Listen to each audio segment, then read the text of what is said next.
Stéphane Allaire. Bonjour. Merci de nous accorder cet entretien aujourd'hui pour French Web en direct de l'IoT Planet qui est à Grenoble à l'Alpexpo ce 25 octobre. Parlez-nous de LoRa, c'est quoi en fait? Alors LoRa, c'est une technologie qui est utilisée un peu comme vous avez la 3G, 4G, le Wi-Fi. Vous avez une technologie qui est adaptée pour les objets connectés qui vont consommer très peu d'énergie.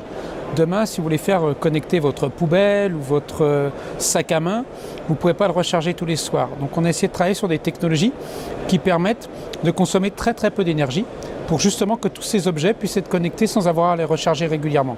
Aujourd'hui, on a des technologies, on a des capteurs comme celui-ci qui permettent, avec une batterie toute petite, d'envoyer des messages pendant 10 ans.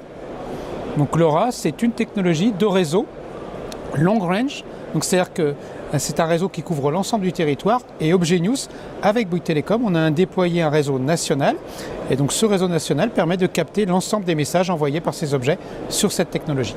Alors ça répond à des besoins bien spécifiques, parce qu'on sait très bien qu'on a du mal à se connecter, le Wi-Fi n'est pas très stable, la fibre, n'en parlons pas, c'est pas vraiment déployé, c'est un réel besoin.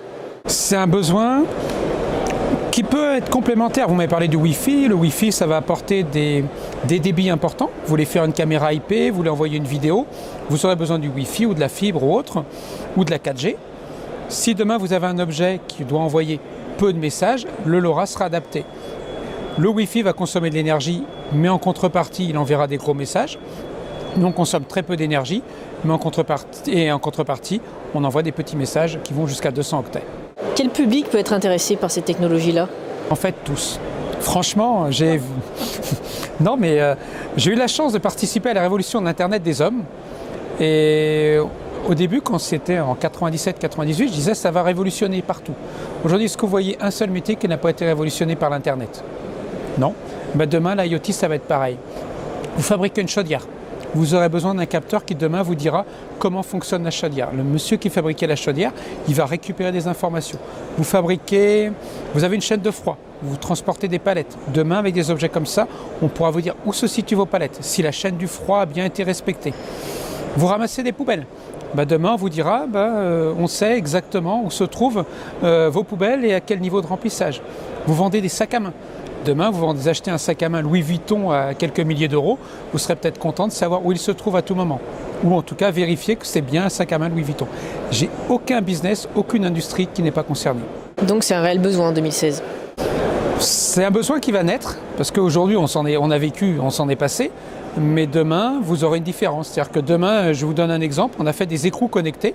Si vous vendez des écrous connectés, vous aurez une différence par rapport à quelqu'un qui vend des écrous simples. C'est-à-dire qu'aujourd'hui, nos écrous vont dire s'ils sont serrés ou desserrés. Quand vous vendrez des écrous simples, vous aurez perdu une part de marché.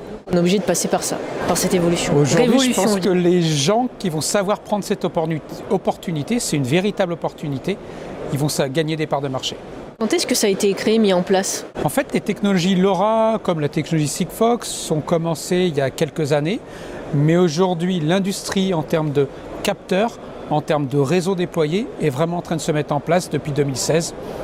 Et c'est à partir de 2007 qu'on va assister à des gros déploiements. Et justement, les gros déploiements, ça serait quoi donc à l'avenir? Nous, aujourd'hui, on vient d'annoncer par exemple un accord avec Carrefour. Ça va nous permettre de suivre les rôles de Carrefour. Vous savez, les chariots, quand vous allez dans les supermarchés pour refaire le plein des rayons, ça va nous permettre de suivre les rôles, où ils se situent et suivre l'ensemble de la chaîne. Et par rapport à Bouygues Telecom? Alors aujourd'hui, Bouygues Telecom avait dit on fait de la 3G, on fait de la 4G, on fait de la fibre, on fait pas mal de choses, mais on s'est dit l'IoT, c'est quelque chose qui va être totalement différent. Et donc Martin Bouygues et Olivier Roussat ont décidé de créer une filiale dédiée pour ces nouveaux business. Et donc c'est d'où la création d'ObjetNews. ObjetNews, c'est une petite entreprise qui a l'appui d'un grand groupe. On ne pourrait pas déployer un réseau de 4000 antennes sans l'appui de Bouygues Telecom et sans les finances de Bouygues Telecom. Mais aujourd'hui, on est une petite équipe, ce qui apporte une souplesse face à nos partenaires. Je vous donne le dernier mot face caméra à communiquer à nos internautes. Alors si j'ai des internautes qui sont des industriels et qui veulent commencer des projets avec nous, je vous dirais qu'une chose et un conseil. 1, l'IoT c'est une révolution. Donc n'oubliez pas, si vous ne le faites pas dans le domaine de l'IoT, vous risquez de manquer quelque chose. Et 2, commencez par un projet pragmatique. On a vu tellement de projets qui s'écroulaient parce que les gens visaient trop gros et ainsi de suite. Commencez par un petit projet et vous allez voir, vous allez apprendre, appréhender ces nouvelles technologies. Et je pense que demain, ce sera un plus pour votre business.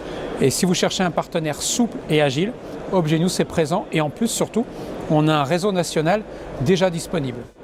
Merci Stéphane Allaire. Merci. Et puis on salue les internautes de French Web qui nous suivent aujourd'hui.